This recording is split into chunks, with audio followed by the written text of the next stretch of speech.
이 시각 정치권 이슈 살펴봅니다. 이재명 대통령이 직접 한미 협상 타결을 발표했습니다.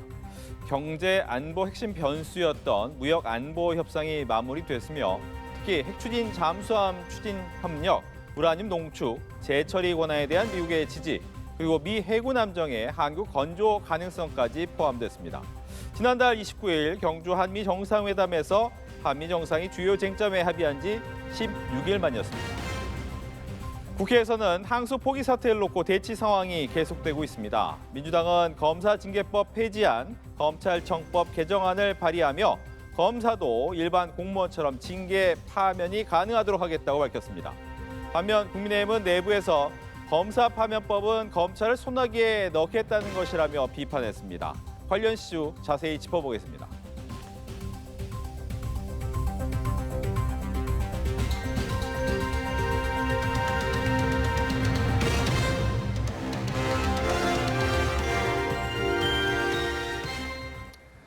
네, 서영주 전 더불어민주당 상근부 대변인, 윤희석 전 국민의힘 대변인 두 분과 함께 이야기 나눠보겠습니다. 안녕하십니까? 네, 안녕하십니까? 어서 오십시오. 네, 한미 관세 안보 협상이 양국 정부의 공동 자료로 지금 발표가 됐습니다. 이 팩트 시트에 대해서 좀 관심이 많았는데 여기에 대한 총평도 듣고 또 이재명 대통령이 직접 발표한 거에 대한 의미까지 듣겠습니다. 민주당부터 듣겠습니다. 네, 일단은 이재명 대통령께서 직접 발표를 한 거를 온 국민이 보셨을 텐데. 대부분 국민들께서 이게 잘 되려나 조바조바했을 것이고요. 트럼프의 이 세계를 상대로 한 무차별적인 관세 협상, 우리 대한민국을 우리 국익에 맞게 잘 협상을 이끌어낼 수 있을까 참 우려 반, 기대 반 했는데 저는 사실상 기대 이상으로 좋은 성과를 거두지 않았냐 싶습니다. 사실 우리가 요구한 부분들을 대부분 다 받아냈고 사실상 이재명 대통령이 얘기했듯이 트럼프 대통령의 결단이 있었다는 부분들은 본인의 이득을 조금 포기하고 한국 측의 입장을 들어주면서 한미 동맹의 굳건한 어떤 미래지향적인 그 결단을 한 것으로 좀 봐서요. 저는 이번에 관세 협상의 최종 결론은 우리 대한민국의 국익에 부합되는 그런 협상 결과였다. 그렇게 좀 평가하고 싶습니다. 네, 국민의힘 총평 듣습니다.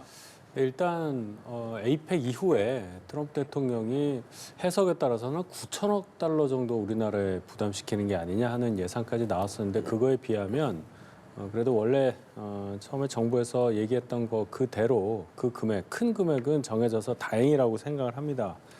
그런데 좀 보니까 우리가 좀 더 부담해야 될 게 좀 숨어 있더라고요.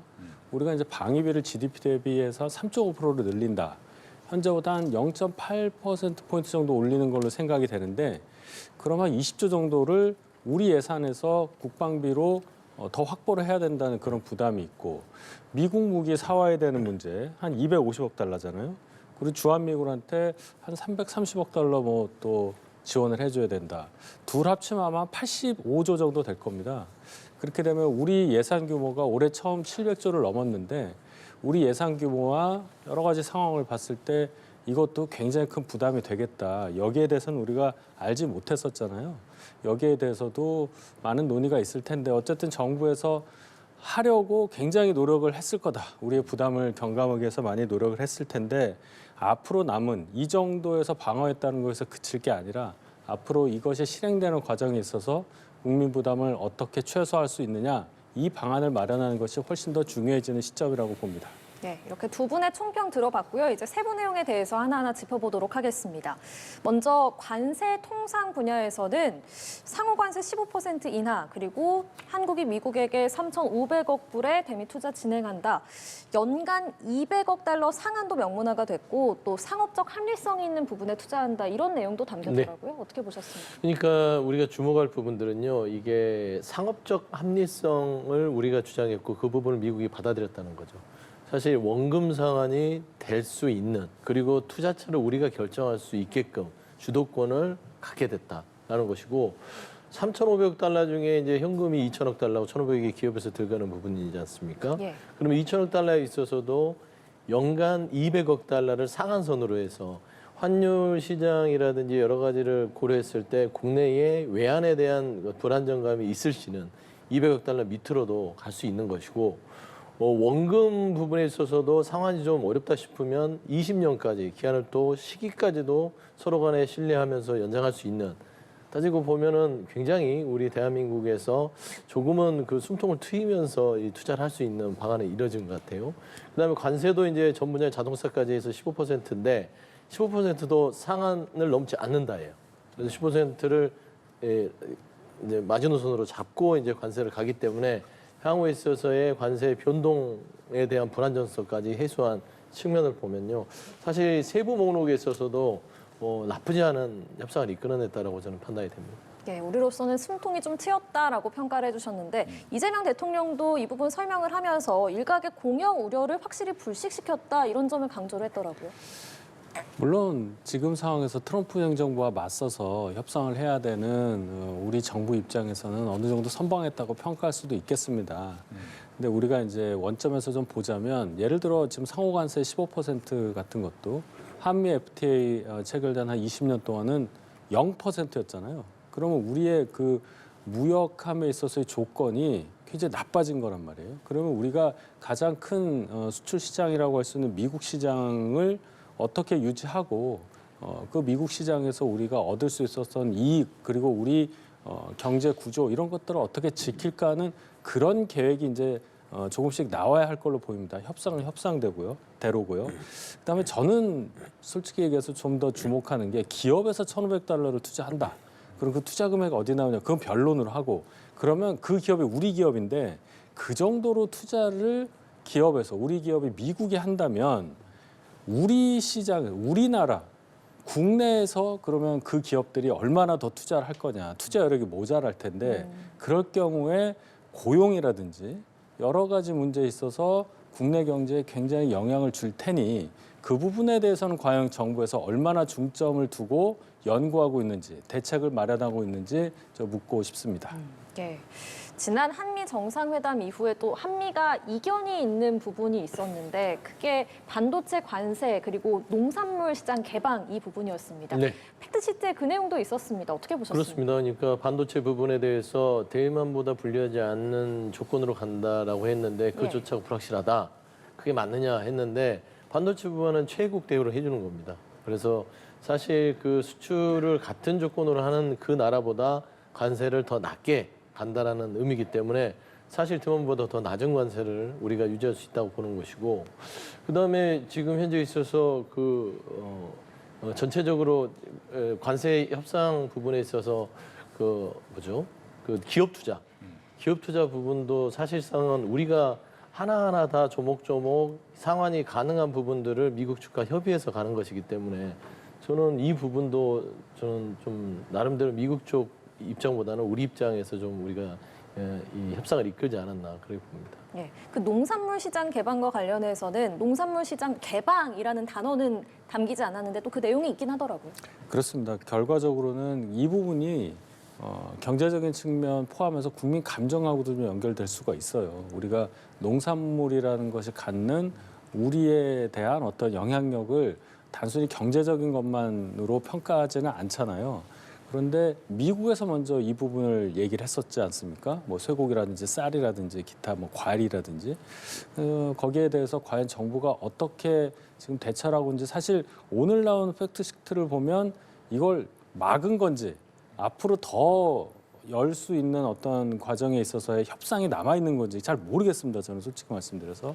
그래서 예를 들어 쇠고기 같은 경우는 우리가 30개월 원령 이하 쇠고기만 수입하는 걸로 돼 있잖아요. 30개월인지 제가 정확히 어쨌든 그런 상황에서 이 쇠고기 같은 것도 그럼 어떻게 할 거냐. 미국에서는 그 이상 되는 원령의 쇠고기도 가져가라고 분명히 요구를 할 텐데 이런 것들과 관련한 정치적인 또 영향도 있을 수가 있기 때문에 요 과정은 아직 결론이 안 나서 좀 지켜봐야 하겠다. 그런데 이것만큼은 막아야 될 이유를 적어도 국민 감정으로부터 여권이 정부가 압박을 많이 받을 수밖에 없겠다 이런 생각이 듭니다. 네.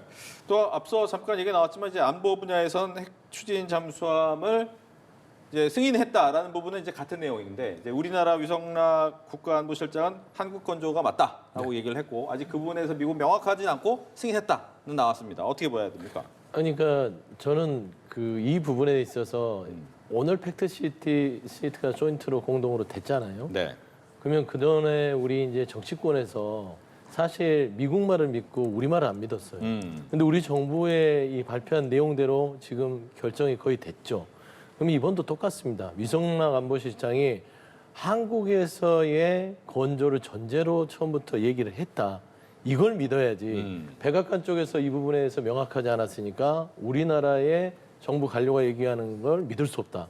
저는 이 부분도 우리가 한번 경험했으니까 위성락 안보실장의 말을 믿는 게 맞지 않을까 싶어요. 그리고 대통령 자체도 이 건조에 있어서 미 상선뿐만 아니라 군함까지 한국 내에서 건조를 하기로 합의를 했다라고 했기 때문에 사실 핵추진 잠수함 부분들을 지금 현재 필리조선소는 그런 시설이 아예 없는 상황인데 그 도구가 없는데 거기서 어떻게 합니까? 그러면 결국에는 한국 측에서 이런 부분들을 건조하는 것들을 미국이 현실적으로 승낙할 수밖에 없지 않았냐.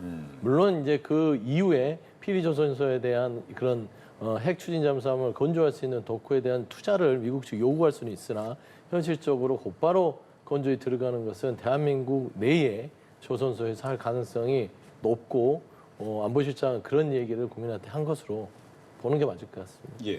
여러 가지 상황으로 보면 미국에서 우리나라를 위한 원자력 추진 잠수함을 건조하기는 어려울 거예요. 애초에 호주에도 오커스 동맹에 따라서 원자력 추진 잠수함을 건조해 주기로 했다가 지금은 그것이 굉장히 좀 불투명하게 된 걸로 알고 있습니다. 이유가 미국이 쓸 잠수함 건조하는 것도 좀 바쁘다 이렇게 돼 있거든요. 그래서 결론은 우리 정부의 말처럼 우리나라에서 그 잠수함을 건조하는 것이 맞겠다 하는 생각은 드는데 어쨌든 협상에 임하신 분의 말씀을 믿어야 한다. 지금 상황에서는 저는 그렇게 봅니다. 중요한 거는 이제 우리가 계속 주장했던 우리가 핵무기를 뭐 가질 수도 없고 만들 수도 없으니까 지금 상황에선 우라늄을 좀 농축할 수 있고 그 해결료를 좀 재처리할 수 있는 그런 우리의 권한을 확보하는 것이 우선이다라는 주장이 많았지 않습니까? 이번에 보면 애매하게 나왔어요. 미국 정부의 지지를 확보했다. 그럼 미국은 어느 정도 우리의 그러한 필요성에 대해서 인정을 하고 지지한다. 전향적인 생각을 갖고 있다 정도는 알겠는데 이것을 실현하기 위한 한미 원자력 협정 개정에 대해서는 얘기가 없단 말입니다. 정부에서도 이거는 원자력 협정 개정을 통해서 할 수 있는 거니까 그것을 위해서 뭐 노력한다 이런 차원의 메시지를 들었는데 이것을 관철할 수 있는 하나의 어떤 틀 하나를 깬 것은 의미가 있다고 저는 생각을 하고 향후에도 이 방향으로 계속 노력을 해주실 것을 당부하고 싶습니다. 네, 전작권 환수에 대한 내용도 있었습니다. 팩트시트에 양 정상은 전작권 전환을 위한 동맹 차원의 협력을 지속해 나가기로 했다 이렇게 명시가 됐는데 위성락 안보실장이 전작권 환수가 이 대통령 임기 내에 가능할 것으로 본다 이렇게 밝혔더라고요. 그렇죠. 전작권 환수 부분들은 미국이 결정을 하면 되는 것이고 결정이 되면 거기에 따라서 여러 가지 안보 분야에 있어서 협정을 개정하면 되는 것입니다. 물론 이제 전작권을 환수한다 하더라도 사실 주한 미군은 그대로 주둔을 하는 것이고 심지어 미래에 포괄적인 한미 동맹으로 발전을 하기 때문에 사실상 저는 전작권 환수를 통해서 사실 그 미국이 계속 전작권 환수를 돌려주고 있거든요. 이유는 뭐냐면 자국에 대한 군대의 비용이 높아지기 때문에 그 도와주는 우방국의 전투력, 그다음에 국방력을 높여서 본인들이 비용을 낮추는 게 낫겠다는 그런 전략적인 선회가 있기 때문에 사실 저는 전작권 환수가 이재명 대통령 임기 내에 충분히 이렇게 환수가 가능할 것 같고요. 저는 무엇보다 좀 주목했던 것은 이 팩트시티 중에 미국 측에서 백악관 쪽의 발표 내용을 보면 북한의 비핵화를 주장을 합니다. 명시를 해요. 그런데 지난번에 트럼프 대통령이 왔을 때 김정은을 만나자 막 이렇게 요구를 할 때는 마치 핵 보유국으로서 임시적으로 인정하는 듯한 모습을 보였는데 그 부분의 우려를 좀 불식시키는 차원의 북한의 비핵화의 부분에 대해서 명시를 하면서 안보 동맹을 강화했다라는 점도 저는 좀 주목할 부분이다 그렇게 생각합니다. 예, 어떻게 생각하십니까? 안보 동맹에 있어서 큰 틀에서 큰 변화가 없다 그렇게 주장을 하시는데 일단 전작권 문제가 정말로 우리가 환수를 하게 될 경우에 어떤 상황이 벌어질까를 잘 봐야 합니다. 이재명 대통령은 다른 나라 군대에 안보를 맡기는 게 나라냐 이런 주장을 하시는데 물론 전체적인 그런 차원에서 보면 그 말씀도 맞지만 현실적으로 봤을 때 우리가 전작권을 환수를 했을 경우에 그러면 현재 주한미군과 그때의 주한미군이 같을 것이냐는 생각을 해봐야 합니다. 그렇게 되면 제 생각엔 미국이 생각하는 어떤 방어선이라고 할 수 있는 것들이 조금 더 후퇴할 가능성이 있고 주한미군 철수까지는 어려워도 주한미군이 상당히 감축될 가능성이 있다. 숫자가 줄어들 수가 있다는 거죠. 그래서 한국군이 훨씬 더 많은 부담을 질 수밖에 없는 것이고 한국군의 역할이 조금 더 전향적으로 바뀌어서 미국이 그동안 떠맡아왔던 상황도 우리 군이 그냥 떠안을 수밖에 없는 상황도 된다. 그럼 우리한테 어떤 상황이 되느냐? 안보가 흔들린다는 차원도 있겠지만은 예를 들어 지금 18개월로 돼 있는 어떤 현역병들의 복무기간이 늘어날 수도 있는 거예요. 그리고 우리 국방비는 계속 늘어나겠죠. 그것이 경제에 미칠 수 있는 상황도 좋은 영향은 없을 겁니다. 이러한 것까지 고려하고 전작권을 임기 내에 환수하는 것, 이것을 추진하고 있는 것이냐. 이 부분에 대해서도 그러면 제대로 고려를 했느냐. 고려한 결과 어떤 결과가 나왔길래 이걸 추진하는 거냐. 여기에 대한 국민 설명, 이런 것들도 필요하다고 봅니다. 굉장히 궁금하지 않습니까? 네. 또 하나는 이제 이 국회에서 과연 이 부분을 비준해야 되느냐라는 부분이에요. 왜냐하면 이제 팩트시트는 나왔는데 이 부분을 민주당에서는 조약이 아니기 때문에 동의가 필요 없다, 비준이 필요 없다라고 하고 있고 국민의힘은 좀 다른 입장을 갖고 있기 때문에 하나씩 듣겠습니다. 네, 일단은 뭐 조약이 아니기 때문에 이 속도를 고려해서 기업들의 어떤 투자나 비용의 부담을 덜어주기 위해서는 조약보다는 특별법으로 지원하는 게 훨씬 낫지 않냐라는 것이고 그게 여당에서는 이미 팩트시트가 최종적으로 협정 사인이 되기 전에 준비를 했던 것 같아요. 근데 이걸 가지고 지리하게 비준을 받아야 된다 안 받아야 된다고 싸울 이유는 전혀 없다고 생각합니다. 그리고 산업부 장관도 이 팩트시트에 대해서 설명을 하면서 여러 가지에 대한 그 개별적인 어떤 이 협상 내용에 대한 지원책은 특별법을 통해서 한다라는 언급을 했어요. 그래서 저는 이 부분은 더 이상 이 정치적인 영역에서의 비준으로 시간을 낭비하지 않고 특별법을 통해서 빠르게 좀 이게 진행이 됐으면 좋겠다 그런 말씀을 드립니다. 네, 속도가 중요하기 때문에 특별법으로 처리해야 된다. 글쎄요, 지금 민주당이 뭐 여소야대 하에서의 여당도 아니고 국회 절대 과반을 갖고 있는데 굳이 이것을 비준을 해야 되냐 말아야 되냐를 가지고 반대 입장을 갖고 있는 것을 이해할 수가 없습니다. 어쨌든 우리 헌법에 국가의 어떤 재정 부담을 가질 수 있는 계약에 대해서는 국회의 동의를 요한다 이런 구절이 있어요. 그러니까 이게 뭐 비준의 형태, 조약이냐 아니냐를 따지는 그런 단계가 아니라 적어도 국민의 대표인 국회에서 이 MOU에 대해서 인정을 하고 이 MOU에 합당한 어떤 조치를 하는 것을 지지한다라는 어떤 뭐 결의안이라든지 뭐 동의하는 어떤 형태의 의견 제시라도 있어야 한다고 봅니다. 그 과정을 통해서 국론이 합쳐지는 거 아니겠어요? 그런 과정을 모색을 해야지 이건 조약이 아니니까 필요 없고 특별법으로 우리가 알아서 하겠습니다라는 태도는 거대 여당으로서 또 임기 10%도 지나지 않은 대통령을 배출한 여당의 자세가 아니라고 저는 생각합니다. 자, 주제를 돌려보도록 하겠습니다. 대장동 항소 포기 여파도 이어지고 있습니다. 노만석 검찰총장 대행의 퇴임식이 있었는데요. 퇴임사에서 이 항소 포기에 대한 본인의 입장을 좀 밝히지 않을까 이런 예상이 있었는데 그런 입장은 없었고 검사 징계 논의를 멈춰달라 이렇게 호소를 했더라고요. 네. 어떻게 들으셨습니까? 나가는 마당에 후배들 좀 챙기는 거죠. 선배 입장에서요. 그 이상 거의 이하도 아니었던 것 같고 항소 포기 논란에 있어서 노만석 총장 대행이 중심에 있었잖아요. 그리고 끊임없이 본인이 많은 양념 섞인 얘기를 했죠. 마음이 괴롭다라든지 끝까지 뭘 지켜내지 못하라든지 뭐 저쪽에서 바라는 것과 이쪽이 또 지켜야 될 것들이 맞지 않는다라든지. 근데 중요한 거는 항소 포기의 결정은 내 책임하에 했다라는 말은 변하지 않았습니다. 설사 그게 어떤 의견을 참고했다 하더라도 내가 그거를 듣고서 결정을 했기 때문에 이건 내 결정이다 하고 그 부분에 대한 어떤 그 검찰 조직 내부의 반발에 못 견디고 옷을 벗는 것이죠. 그래서 저는 그 부분에 대해서 미안한 감정들이 있어서인지 몰라도 마지막에는 그 반발 자체에 사실 그 징계가 올 수도 있는 상황에 지금 이르렀기 때문에 그 부분을 조금 선처해달라라는 식의 마지막 후배에 대한 배려를 하고 떠났다. 그렇게 좀 보입니다. 네, 그 노대행이 이제 언론 인터뷰에서 법무부가 압박한 거 아니냐 이런 의혹에 대해서 모든 것은 나의 결정이었다 이렇게 또 말하기도 했잖아요. 형식적으로 어떻게 보셨어요? 결론을 본인이 내렸다고는 볼 수 있겠는데 그 과정에서 어떤 영향력을 받았는지 어떤 뭐 외압이라는 단어를 쓰긴 하는데 외부의 영향력을 분명히 받았다는 것을 인정하는 말이라고 볼 수밖에 없죠.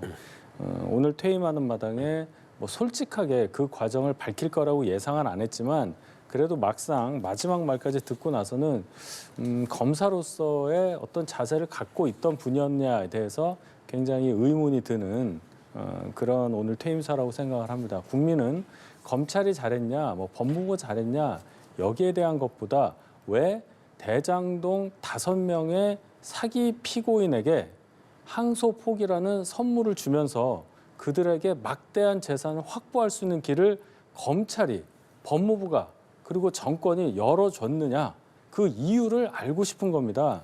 그 사기 피고인들이 좋은 사람은 아니잖아요. 그런데 왜 이렇게까지 이재명 대통령과 관련도 없다고 하지 않았습니까? 그런 사람들을 여권 전체가 달려들어서 이렇게 편을 들어주는지 국민은 이해할 수도 없고 저 또한 많은 정보를 듣고 있지만 전혀 이해를 할 수가 없어요. 이 부분에 대한 의문은 글쎄요. 이렇게 노만석이라는 분이 퇴임했다고 해서 금방 잦아들 것 같지가 않아서 대단히 걱정스러운 상황이 이어질 것 같다. 저는 그렇게 봅니다. 네. 이제 민주당은 여기에 좀 강한 대책을 좀 내놨어요. 법안을 만들고 거기에 대해서 또 발언도 나왔는데 이 발언 이야기를 한번 들어보고 대담은 이어가도록 하겠습니다. 일반 공무원과 달리 검사는 행정부 공무원 신분에도 별도의 법률인 검사징계법으로 징계 처분을 받고 있음. 특히 중범죄를 저지른 검사 파면조차 국회 탄핵 소추로만 가능하다는 점 때문에 징계 양정에 있어서도 일반 행정부 공무원과 비교하여 형평성에 어긋난다는 문제점이 지적되고 있음. 명령이 선행되지 않으면 항명이 성립될 수 없는 것입니다. 민주당의 주장대로라면 명령을 인정하는 것인지 먼저 묻고 싶습니다. 민주당의 행태는 전형적인 답정너식 정치 공세입니다. 항명이라는 답을 정해놓고 행동이나 전략을 결론에 맞춰가고 있습니다. 네. 민주당이 지금 검사 파면법을 발의했는데 보니까 이제 법무부 장관한테 요구한 게 있어요. 이 반발한 검사장 16명을 감찰하고 보직 해임을 통해서 평검사로 인사 조치해 달라라고 했습니다. 네. 어떤 겁니까? 그럼 법무부 장관이 그렇게 안 하겠죠. 이게 정치적인 수사와 현실로 나타나는 것은 구분해야 됩니다. 이게 민주당은 이제 정치를 하는 공당으로서 지금 현재 검찰의 반발 자체가 현 정권을 흔들기 위한 정치적 행위라고 판단을 해서 정치적인 압박을 하고 있는 것이다. 물론 검찰징계법 같은 경우는 사실 오랫동안 논의가 돼 왔고요. 일반 공무원과 동등한 형평성 차원에서 징계를 파면도 똑같이 검사도 해야 본인에 대한 권한만큼 책임을 지지 않겠냐라는 것이고요. 뭐 그다음에 지금 현재 반발하는 검사들을 법무부 장관이 보직을 해임하고 전보 조치해라. 그러면 법무부 장관이 이걸 그대로 받아서 하면 법무부 장관이 부담이 되지 않겠습니까? 그래서 저는 사실 이 민주당에서 요구하는 부분들을 법무부 장관이 그렇게 할 수도 할 리도 없고 네. 사실 어떤 주의나 경고 정도를 통해서 이제 검찰 내부의 입장을 충분히 전달됐으면 거기에 대해서 이제 그만 멈춰야지 이걸 계속해서 한다면 의도가 있는 것처럼 보이잖아요. 충분히 국민들한테 이 부분에 대해서 알렸으면 이 검찰의 집단 행동 자체가 어떤 뭔가 목적을 달성하기 위해서 하는 것들은 국가공무원의 행동에는 맞지 않다. 그런 측면에서의 정치적 압박 정도로 해석하는 게 맞을 것 같습니다. 예. 즉 평검사 인사 조치의 촉구는 정치적인 압박일 뿐이다라고 얘기를 했습니다. 정치적 압박은 압박으로 끝나야 하는데 벌써 개정안을 내잖아요. 지금 화면 보시면은 굉장히 크게 이것을 프린트해가지고 딱 내는 장면이 나오고 있습니다. 검사 전체에 대해서, 검찰에 대해서 지금 거의 뭐 정치 보복하겠다, 정치적으로 보복하면서 협박하는 거잖아요. 지금 민주당이 정권 잡은 이후로 여러 법률안 통과시킨 것 중에 가장 큰 게 아마도 검찰청 자체를 공중분해해서 이름조차 없애는 거 아니겠어요? 이제 유예 기간이 이제 몇 개월 이제 남았는데 이미 기존의 검찰이라는 조직은 없다고 해도 과언이 아닙니다. 이제 검사 개개인에 대한 기를 눌러서 완전히 싹을 없애버리겠다는 의도로 보이는데 무슨 일만 나면 이러한 어떤 골격에 해당하는 것을 흔들어서 정치적 목적을 취하려고 하는 민주당 행태가 분명히 국민들에게는 염증처럼 다가올 날이 올 겁니다. 검사들이 어떠한 그 윗선 지도부의 어떤 기소라든지 뭐 수사 관련한 여러 가지 지시라든지 이런 것에 대해서 반발했던 것이 이번이 처음이 아니에요. 근데 이번 같은 경우는 아예 그냥 항소를 포기를 해버렸기 때문에 굉장히 큰 거 아니겠습니까? 어느 검사가 항소 포기하는 것을 찬성을 했겠습니까? 그런데 여기에 대해서 그 부분이 잘못됐다고 지적하는 것을 이체도 맞지 않은 항명이라고 지적하면서 법을 바꿔서 파면까지 가능하게 하고 아예 나중에 옷을 벗고 나서도 변호사 개업까지 못하게 하겠다. 뭐 이런 식으로 여당에서 나오면 국민들께서 어떻게 받아들이시겠어요? 이게 정말 검찰 조직을 위해서 앞으로 뭐 공소청이 될 텐데 그런 어떤 국가 전체 운영상에서 필요에 의해서 이게 한다. 이게 아니라 그냥 지금 검사들 미우니까 이 검사들한테 징계 때리는 거 포함해서 여러 가지로 압박하겠다. 이렇게밖에 안 보이죠. 이것은 소위 말해서 법보다 주먹이 가까운 행태를 정치권에서 솔선수범해서 보여주고 있다. 이렇게 평가할 수밖에 없겠습니다. 네. 이 사안에 대해서 국민의힘의 움직임도 좀 짚어보면 오늘 국민의힘은 대장동 사건의 근원지인 대장동을 직접 찾아서 규탄 현장 간담회를 열었더라고요. 조금 전에 열었는데 또 어제는 공소취소 금지법을 발의했습니다. 이 검사 공소취소를 원천에 차단하겠다 이런 내용이죠.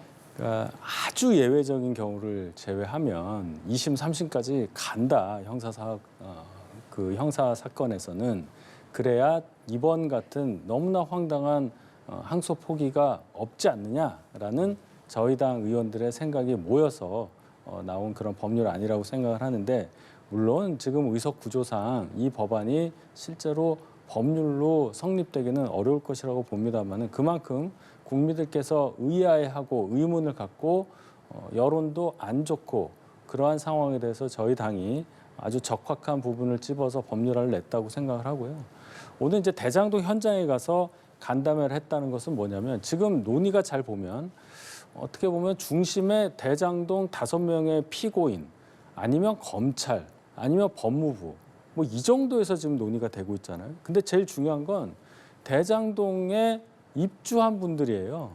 그 주택이 개발이 돼서 분양을 받아서 들어간 분 입장에서는 원래 냈을 만한 돈이 아니라 훨씬 더 많은 돈을 내고 입주를 했다고 볼 수밖에 없잖아요. 그러면 이 분들이 성남 시민, 지금 성남 시민이시잖아요. 그분들이 경제적으로 피해를 본 건데 그 피해를 본 분의 입장에서 얘기하는 사람 별로 없다. 그러니까 저희 당은 그 현장을 가서 그분들의 얘기를 들어보고 또 토지를 헐값에 수용당한 분도 많아요.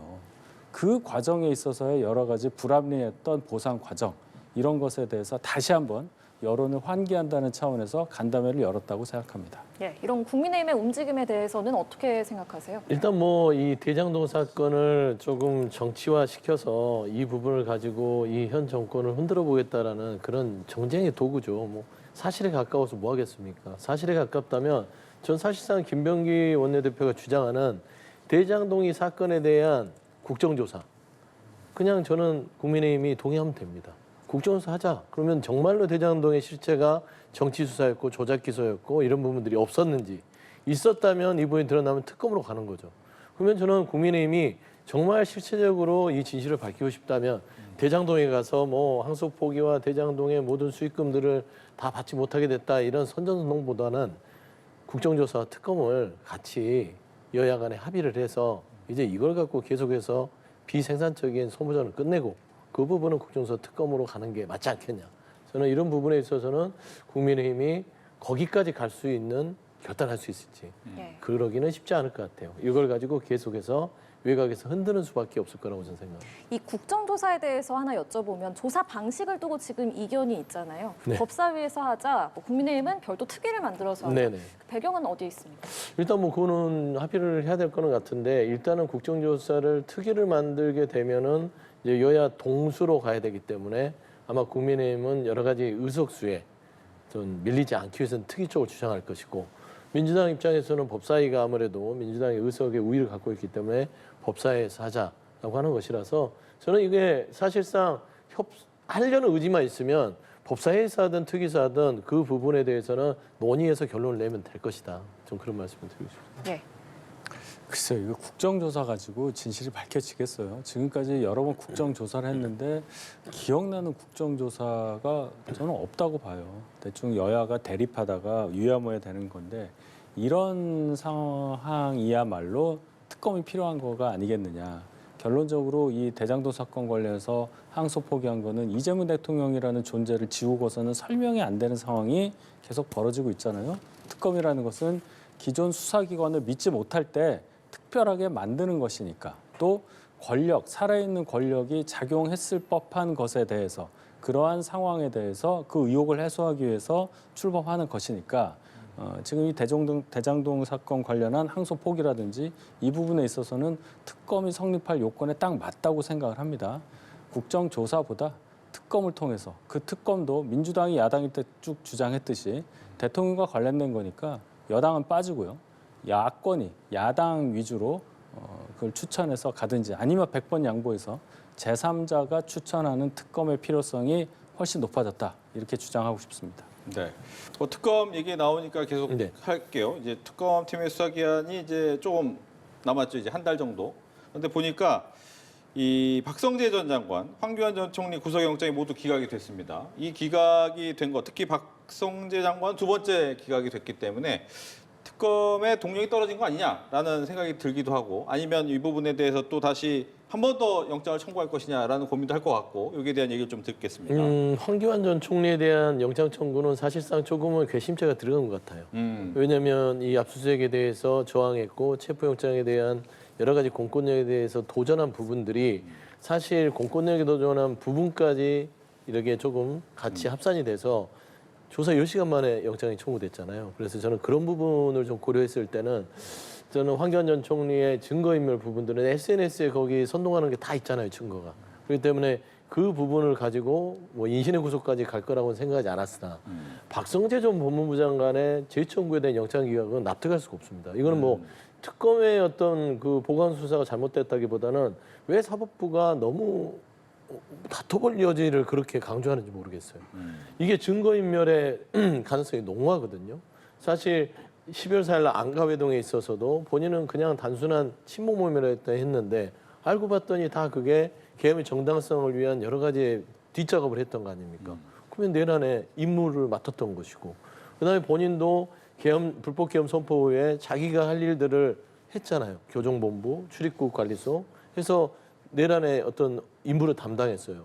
거기에 12월 4일 이후에 본인의 컴퓨터에 그 하드디스크를 이렇게 뚫는 방식으로 해서 파손을 합니다. 이런 것들이 다 증거인멸에 대한 행위들을 했던 사람인데 어떻게 해서 이게 다퉈볼 여지가 있다고 재판부가 재청구를 기각했는지 저는 사실 특검이 이 부분을 조금 더 재판부가 논리적으로 따질 수 없도록 3번에 걸쳐서라도 재청구를 다시 재청구를 해야 된다고 생각합니다. 네, 박성재 전 장관의 기각은 이해할 수 없고 한 번 더 해도 충분하다라고 얘기를 하셨어요.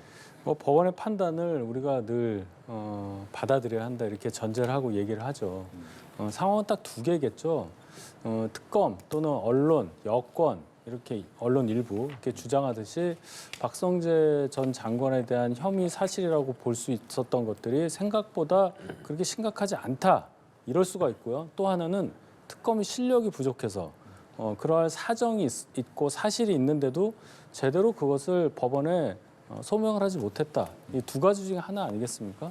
제가 볼 때 시간이 이렇게 많이 지났고 영장도 2번이나 청구를 했는데 다 기각이 됐다는 것은 후자에 가깝지 않느냐.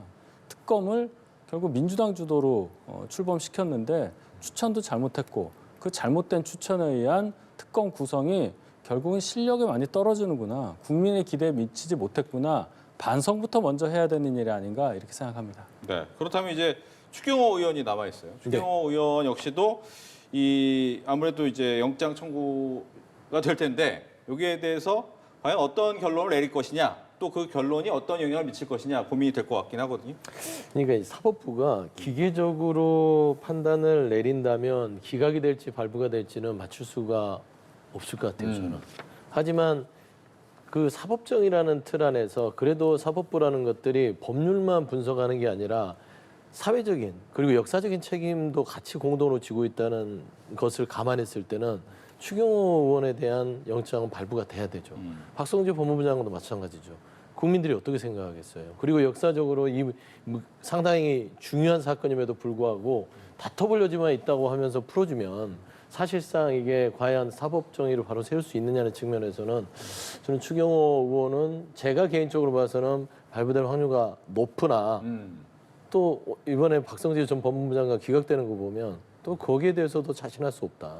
좀 그런 말씀을 드립니다. 네, 추경호 의원의 영장은 어떻게 될 것인가? 그것도 뭐 법원의 판단을 우리가 봐야죠. 근데 참 민주당은 야당일 때나 여당일 때나 본인들이 생각하는 것과 좀 다른 결과가 법원으로부터 나오면 일단 판사 이름부터 전 국민이 알도록 떠들면서 판사 개인을 공격하고 조금 더 지나면 사법부 전체를 공격하는 그런 행태를 계속 반복해 왔고 이번에도 아마 또 그런 시도를 할 것 같다는 느낌을 강력하게 받아요. 이것이 국민들이 원하는 바가 절대 아니라는 것. 아무리 심판을 공격해봤자 국민들이 생각하는 기준을 바꾸기가 어렵다. 결국은 사실이 그렇지 않거나 그것을 밝혀서 법원에 소구하는 그러한 능력이 떨어지거나 둘 중에 하나라는 것을 직시를 하시고 어느 쪽으로 힘을 쏟아야 될지 여권에서는 그것부터 더 집중해서 에너지를 넣어야 하지 않느냐. 그런 단계까지 왔다고 저는 생각합니다. 네, 알겠습니다. 오늘 두 분 말씀은 여기까지 듣도록 하겠습니다. 지금까지 서용주 전 더불어민주당 상간부대변인, 윤희석 전 국민의힘 대변인과 이야기 나눴습니다. 고맙습니다.